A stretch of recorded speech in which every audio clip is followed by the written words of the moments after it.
to the People Who Read People podcast. I'm Zachary Elwood.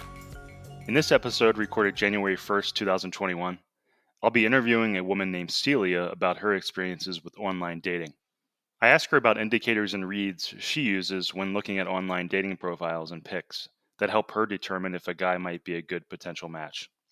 The original reason I wanted to do a dating-related interview was to ask about what it was like dating in the age of COVID. But it turned out there wasn't actually much interesting to say on that subject, mostly just things you'd expect with less dating in general and a few in-person meetups in the park and such, taking things slower as you'd expect. So I ended up cutting out that part of the conversation and just left the stuff that seemed more generally interesting. This is the first of 2 interviews I did about dating, so if this topic interests you, look for another dating-focused episode in the near future. A little bit about Celia. She's a straight woman in her 30s, and she lives in Portland, Oregon. We left out her last name to give her a bit of privacy, but if you're single and after listening to the interview, you think Celia sounds like a good potential match for you, reach out to me via my website, readingpokertells.video, and I'll pass along your info to her. Okay, here's the interview. Thanks for coming on, Celia. Oh, yeah, of course. Speaking of getting reads or indicators from people's bios or your interactions online, are there certain things that you've noticed that signal a likely good match or a likely bad match? For example, maybe you see somebody, a guy's holding a fish, and that's a bad sign for you or something. Do you have certain things like that you've learned that are kind of out of the ordinary indicators for you, or ones that everybody wouldn't know? In other words. Men, whether they realize it or not, are really good at showing who they are through their photos. And I would like to know the inside thoughts of that process. Like, I just sometimes just really wonder. I will always swipe no on shirtless guys, guys holding fish because I'm vegan. But even outside of that, it's just like, are you proving to me that you go outside? Are you a provider? Like, I don't know what you're doing. Cool. Do you see a lot of fish? Just a quick question. Yeah. Okay, that's kind of like a cliche, but it's real. It is a thing. It's very real.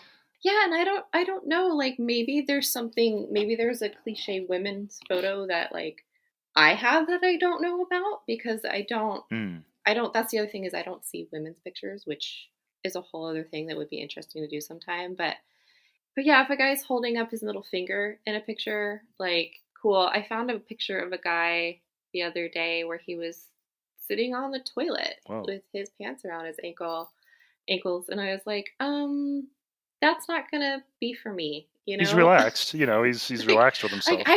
He's relaxed, but I don't understand what guys think they're doing with their photos. Like, they're obviously, if they're holding a fish or they've got a mirror selfie of themselves flexing or they're shirtless, like they're trying to sell me on sleeping with them, I think. But if you're holding up a middle finger or you're sitting on the toilet, what are you saying? I don't know what that's about. Yeah, that's different demographics. Yeah, maybe. I don't know. Anything else come to mind as far as like interesting, reads you get from people's photos or bios? If I could say anything to men on dating apps, it's to have a female friend go through your photos. Because there's always one photo where the guy is giving a look that looks a little murdery. And I can prove this because my friends that I find, I have 2 single male friends that I've known forever, and they are even guilty of this. One of them has a murdery face right now in one of his photos. And I don't tell them, because how do you text your friend and say, hey, I saw you on a dating app and you look kind of murdery in this one picture. You should probably take it off. It's a good tip. I know, but that's like the one thing where there's always like you're swiping and you're like, oh, okay. Oh, no. How would you describe the murdery? Because I think about 20% of my photos are murdery, but I'm curious how you'd describe them. It's just like the guy's looking at the camera a little bit maybe too intensely or just at an odd angle. Or maybe his eyes are a little too wide. Like, it's just like... something like intense, anxious looking or something like that. Or intimidating. I've dated enough unstable men that, like, I can see it in that look. I'm like, oh, that's not going to end well, maybe. Or it just, even if it might, it just triggers something in you that, they're just not choosing good photos. Yeah. No, they're not. Yeah. Because, I mean, we can all have a bad murder photo, especially guys. but don't put it on your dating profile. Right, exactly. I think people aren't aware of the quality of the murdery photo. They're not in tune with it. Yeah. Right. So I have a story about looking at a prison dating site, and there was I was just perusing it. It was for fun. I wasn't looking for a date. But there was a guy who said his bio included, "I'm handsome, smart, funny, etc."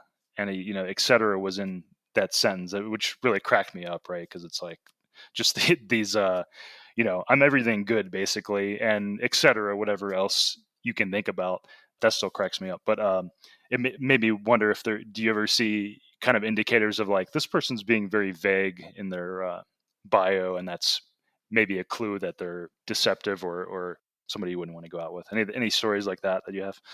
One, I think bios are the worst. Like for everybody involved, like it's hard to write them, and the bio matches the pictures like 100% of the time. Like you're not going to get somebody with a shitty bio and then like these really awesome photos where he looks like a model. Like it tends to line up, but it runs the gamut. Like you'll get people that write like a million sentences and I don't read them, and then you'll get people that like write short things.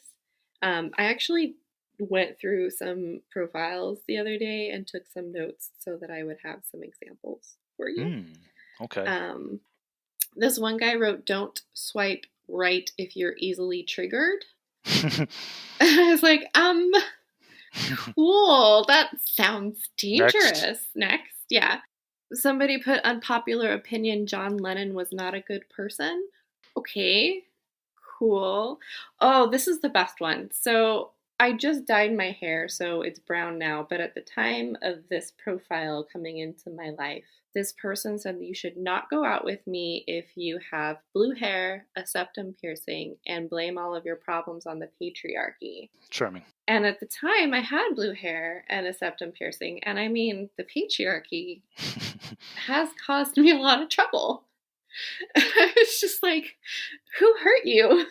Where is she? Does she want to hang out with me? Because it sounds like we should be friends. I do feel like a lot of these guys that have so much anger like this, they had some bad experience in their past that made them bitter or something. Yeah, it's bananas what people put on their profile. But so there are nice guys who put stuff like, "Hey, I like my cat," and there's a whole lot of, "I like to go hiking," and "Let's go get tacos." Oh my god. The word taco is the same as a fish picture. Like I don't understand why every guy seems to think that I need to know that he likes tacos. What do you think, if you had to guess, what do you think it is about the fish and the tacos? Because I have a theory. I just think that it's like the pumpkin spice latte. Like maybe every girl says on their profile that they like pumpkin spice lattes, and so every guy goes out and says, "I have to have a fish picture because that shows that I'm a man, and I have to have a taco reference because that shows I'm a millennial, and also I want to eat tacos." Like I want to eat tacos too, but it's not the defining thing about me. Do you see a lot of mentions of hiking? Yeah. That's pretty standard. I would always put that down like at work kind of things where they ask you what you're into, and I would always put hiking, even though just for something to put, because I didn't know what, I was like, Yeah. Oh, well, I'm in the Pacific Northwest and I occasionally hike. So my theory is with the fish and maybe with the hiking and maybe with the tacos, but that's a stretch. But maybe it's the desire to, we're so kind of alienated in the modern society from real things. So there's this desire to show something that is kind of real and authentic, and for guys that would be like, look, I fish, I did something authentic and is kind of like some old traditional pastime, right? Mm-hmm. And I think hiking, is a bit like that. And I might even theorize tacos because they're ethnic but safe. So it feels like something like, oh, I like to eat ethnic foods and it's an authentic ethnic food, but it's fun, and I don't know. I'm just theorizing here. I'm just throwing it out there, but I have a Yeah. feeling all these things are related to people wanting to latch onto something that feels authentic and genuine. It But almost feels like, hey, here's this normal thing that everybody likes. I like it too. Here, look, I'm normal. Like it hmm feels hmm that for me, just because I wouldn't call myself a normal person. I'm quirky as much as that word is overused. And so when I see somebody being normal on their dating profile, like that's not it for me. And so I think maybe that's why it turns me off so much, is because they're like the fishing photo, the taco thing. Like it's all very quote unquote normal. Maybe people just want to like seem normal, that's actually probably a approachable. better guess than mine. Yeah. Yeah. Well, I was stretching. I think I was stretching too far. no, All right. it's all open for interpretation. We'll never know unless I go out on a date with somebody who's got a fish picture, and that's just not something I'm willing to do for you. Yeah, well, maybe one day. Let me know if you do. What about pictures of dogs and cats? Is that at least, maybe more likely dogs for guys? Is that safe to say? Um, it it happens a lot, and unfortunately, most of the time it's not their pet. People like, I mean, I have a picture of me that I've used where I'm holding a puppy. Okay, maybe two. But I put a disclaimer that it's not my dog, and they do too. But there's a lot of that going on. It's like, oh, here, look, there's a picture of me with this cute animal, but it's not actually mine. So they are pretty honest. Yeah, I guess that makes sense. Yeah, They wouldn't want you to meet you and then find out they don't have a dog. That yeah, would be bad. where's the Yeah. dog? But that's another thing that's kind of like normal. It's like, look, I can hang out with Hmm. animals, Yeah, they don't run screaming from me. I'm safe. and animals are cute. So there's that whole cliche of like guys liking dogs because it makes it more likely people will, women will talk to them or something. I Hmm. don't know if that's true, but I've heard such things. Any other things come to mind for indicators like picture or bio indicators that are interesting reads for you as to somebody's what they're like? Um, I look for people that usually keep things short, that aren't trying to sell me on them, because it just, I don't have time to read a bunch of stuff. And again, what you're writing online could be completely fabricated. Right. I stay away from the people that are angry at someone and writing their profile to reflect that. I don't know what they're trying to do with that, but there's that comes up, and I'm like, why are you so angry on your profile? Like, I'm not going to date you if you're mad. Right. It seems like, I mean, you shared a bio of somebody we mutually knew their dating bio, and I was kind of shocked at how just kind of bitter and arrogant they sounded. And it was just this long list they had of things they didn't like, and I was like, it Yeah. just my mind was kind of blown because I was like, I can't imagine ever writing a dating profile like that just even if I met his qualifications, he just sounded so judgmental. I'd be like, yeah, Yeah. there's no way I would ever. Do you see a lot of that kind of like clueless kind of arrogance in bios? It's there. I mean, it's a mix. I think that I probably avoid a lot of it because I'm like everybody, I'm looking at the pictures first. And hmm so, generally speaking, like I said, the profile and content and the pictures kind of relate to each other. So maybe the dudes holding semi automatic rifles in their pictures are going to be more likely to write stuff like that. So I don't see as much of it. Mm, But with that person, it did surprise me because in real life and through his pictures, he didn't look like it was going to be an essay of judgment grievances. and grievances. Right, It right. was so funny, and I it's just, yeah, it's unfortunate, and that's the other thing about dating profiles. Like anyone could see that stuff, right? Like it's not like people don't know there are dating apps. It's not like people. I've seen multiple coworkers on dating apps, and I just assume people are going to see me on them too, and so right. I'm not going to write stuff that makes me look like a bad person. Even if I am a bad person, like, don't put that on your dating profile. So, have you had experiences with catfishing? People not seeming like they were, anything like that? I haven't had any like negative dating experiences from dating apps. Fortunately, I haven't. felt unsafe at any point with any of the people. I mean, I always go in public. Like my Hmm. thing is coffee or food. Like I don't go show up at someone's house, but they always look like their picture. They, in general, are the person that they say they are when they show up. Do you ever judge people on how smiley they are or unsmiley? Like, is there like a line where it's like they're smiling too much, they seem like kind of vapid, or like maybe they're not smiling enough and they seem too serious? Is there some sort of you need some sort of in between? I need at least one smiling photo. If you're not smiling in any of your photos, I don't think we're going to have a good time. Like that's concerning. Usually if they're smiling in all of their photos, it's one of two things. It's either the really pretty guy who only has like the posed like smiling photos, or the guy who is just a total goofball and he's having fun with it and he's putting up funny pictures of himself laughing and smiling, and that's cool. Is it a red flag if you see them have the same exact pose face in every photo? Does that worry you a little bit? Yeah. Yeah, like if somebody has it's so funny that the variety of the things that people do. Like if it's all selfies, it's a no. Like if it's all mirror pictures, it's a no. It's always good to have a picture of you with another person, or at least a picture that was obviously taken by another person. To show you're not a murderer. Yeah, and to show that you exist in real life around other people and other people tolerate you, I guess. You've been able to be around someone else at some point, yeah. Yeah, and then got a picture off of their phone or had them take a picture with your phone like they were within touching distance of you. I don't know. Right. Social proof, they call it. Yeah, like proof that there was someone else likes you in some way.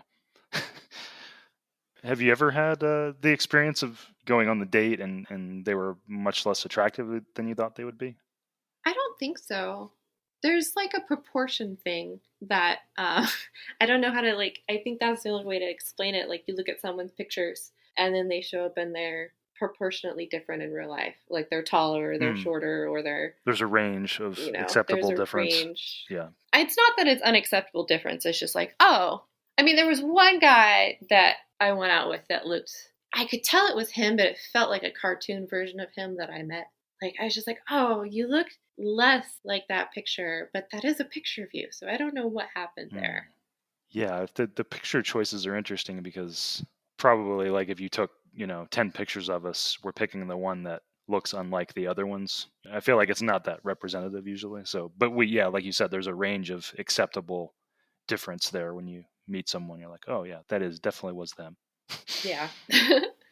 So there was an interesting study by Michael Norton, and it was about learning a little bit about people before we meet them can actually make us like them less. And it was a familiarity breeds contempt kind of study showing that that can be an effect. And it made me think there can be a downside to, whether it's someone telling you a lot about themselves in their bio or, you Googling them before meeting them. It seems like there's a potential to, you basically end up learning something about them that you don't like was the point of that study. Does that ring a bell for you in regards to like reading somebody's long bio and they tell you a lot of details about themselves and you're like, oh, I read something that threw me off of wanting to contact them? Do you feel like maybe that is an indicator that shorter bios might be better? Yeah, I think so. I mean, there's the thing is that we're all human, right? And there's always going to be something about someone that you don't like. Hmm. And I think that there is likely some missed opportunities happening because, maybe the fact that I'm vegan isn't that big of a deal in reality. But if somebody sees it on my profile, they're like, oh, forget that. Like, I'm not even going to touch that, but like, They have built-in prejudices about whatever it is. Yeah. yeah. And so, I think it's important to put stuff like being vegan on your profile. So weed that out, but more like random things like I don't like black licorice. Maybe that would really make someone hate me and doesn't need to be on my profile because it's not going to be an issue in real life, if that makes sense. Well, yeah, and that was kind of the point of that study and some other similar things I've read is people might learn those same facts about you when they meet you in person, and it would be they'd be much more accepted because, when we meet in person, we're much more generous with each other, and our social instincts are to respond more to people, and they're more likable in person. Whereas like if you read those same details in a bio, they might turn you off. So it would seem to me like, yeah, there's definitely some strategy there around like you want to give enough information to be appealing, but not so much as to trigger any, maybe weird trigger points people have, whether, but that's a good question about veganism though, because I could see arguments for either. Yeah, I've seen profiles that say, don't date me if you're vegan. And I get, my little vegan heart broken a little bit because I have hope for people in general. But then I'm like, okay, I guess that's fair. Like, if that's not something that you can compromise in any way about, then yeah, I guess I shouldn't be even thinking about dating you. Yeah, I would think that would make me think that they were so close-minded I wouldn't want to hang out Right? with them. They really love um, meat. Personally, but I'm a vegan too. So the thing is, I think a lot of people have these various prejudgments about things. Like I think a lot of people just probably don't even understand what veganism is really about or what the philosophy is behind it, and they just have some prejudged thing where they just think there's not much reason, and they think vegans are morally arrogant or whatever they think. They have all these prejudgments, whereas I think a lot of those same people, if they actually like hung out with a vegan who explained things to them, they would actually see the point, and I think that's true of a lot of issues. It's like we're all more generous when we are face to face, and we'll actually listen to someone and be like, hey, they're a normal person and they have reasons for what they're doing. Yeah, absolutely. Yeah. Mhm. For putting the vegan in there, I'm curious if you put something like, against animal cruelty. I wonder how that would impact your responses, and then like nobody could ever accuse you of not being forthright because it's the same idea. I kind of Ah, feel like so many people have a vegan trigger. It's so weird because I feel like if you explain to people what the philosophy was without using the word vegan, they'd be like, "Oh yeah, that makes a lot of right. sense." Yeah, Just a random idea. If you ever want to experiment, I'd love to hear how the experiment goes. If you do change it. the thing that a therapist told me once was to be 100% me. And the more me I am, the more I'm going to attract someone who is a good fit for me. So, as much as it might sting to get less matches because I say that I'm vegan, I don't know that that's a bad thing because, again, the closed mindedness thing, like right off the bat, you're cutting off all the people that are like, oh, I don't even want to know about that. That saves me from ending up with chicken in my fridge. I definitely didn't mean to suggest that it would even be a good idea, because I struggle with that too. Because I thought about putting vegan in my Twitter, not for dating, but just putting it in my No, Twitter, and I'm kind of like, am I going to convince people more without it? Like, are they just going to see that and not follow me or something? But it's a different dynamic. right. It's not dating, obviously. But it's the same concept of like pointing out something about you that's potentially going to limit your audience. And that is just a human thing. Like, do you put it on your Twitter? Do you put it on your job application? Do you put it on your dating profile? It doesn't really matter what the thing is. You're just trying to see what makes you appealing to people and not off putting, but also authentic. And it's kind of like having to build that persona. Right. It's getting back to that question of like, how much do we really tell about ourselves in these short snippets? It's like, what really represents us, and is doing us the most service or whatever. Yeah, it's a tough question. Yeah. There was another research paper on dating that said that one of the main indicators that a date went well, for both the man and the woman in a man-woman dating scenario, one of the main indicators that of a good date was the woman talking about herself, because it showed that she was relaxed and wanted to share. Whereas if she wasn't comfortable and not feeling the date, she wouldn't talk about herself. And I'm curious if you can relate to that. In a sense, I think that I'm definitely more reserved in my topic of conversation if I'm not getting a good vibe. At the same time, like I've done customer service for 14 years.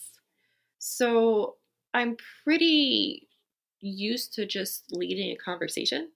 So if that means, I'm open, I'm direct, and I'm used to just talking to people. So it's likely that I'm going to talk a lot about myself because that's what I'm there to do, is to show who I am. Communicate. Yeah. Yeah. And so I don't think it's that I would share less about myself because I'm not having a good time. I would just be less engaged in the conversation in general if I'm not having a good time. It's an interesting thing to think about. I'm going to have to think about that on my next date. Well, this has been great. This has been Celia. Thanks for talking to me. It's been great. Yeah, thanks for letting me share all of my anecdotes about dating. It was fun to finally be able to say all of that stuff. This has been the People Who Read People podcast with me, Zach Elwood. If you want to learn more about this podcast, check out my site, readingpokertells.video. To contact me, you can use that website or reach out to me on Twitter at @apokerplayer. The intro music is by Small Skies. Just a reminder that if you're interested in dating as a topic, I have an upcoming episode where I interview a guy named Scott and ask him some similar questions. The music playing right now is actually written and performed by Celia. So as not to give the wrong impression, Celia wanted me to point out that this recording is from quite a few years ago and it's been a while since she's made music. It'll be okay for you to call me baby. It'll be okay for you to see inside of me.